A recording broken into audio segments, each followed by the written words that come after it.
Okay, this question is from Meteora12390. The question is, how much does what are the average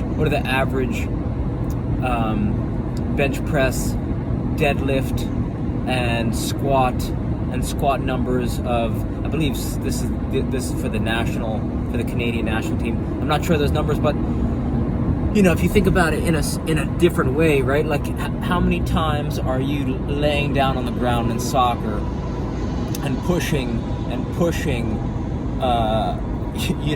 230 pounds or 200 pounds, 300 pounds of weight above your, in this position? Usually never, right? You've never seen it happen. And I'm not saying that having a strong upper body, I'm not saying that's not important, but you gotta be focused on the things that you can control.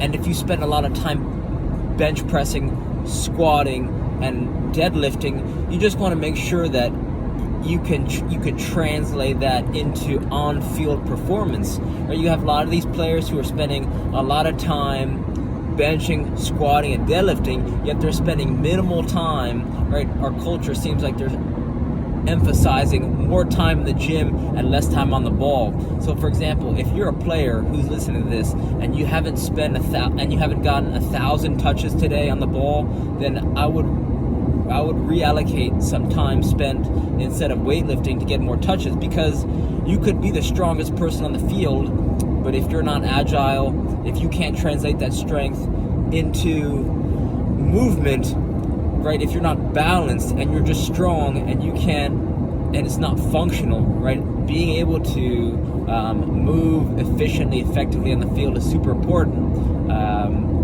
That's why I've spent so much time in the weight room, and now I'm taking steps back getting away from the numbers and spending more time on the ball, developing strength as a byproduct of training on the ball, rather than spending more time in the gym doing weight training, right?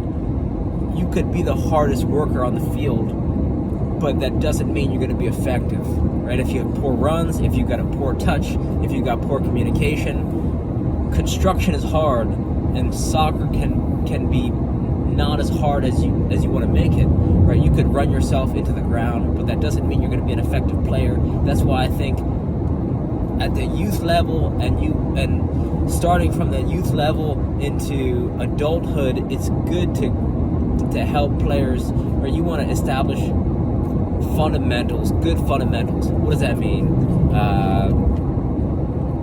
Jumping rope, right? Learning how to breathe. Balance, teaching good balance training, right? Balance training is a fundamental,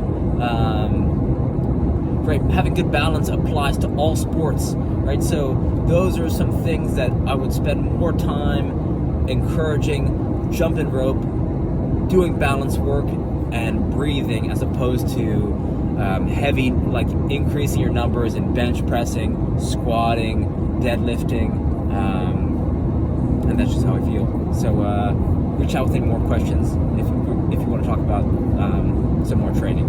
Thanks for your time. All right.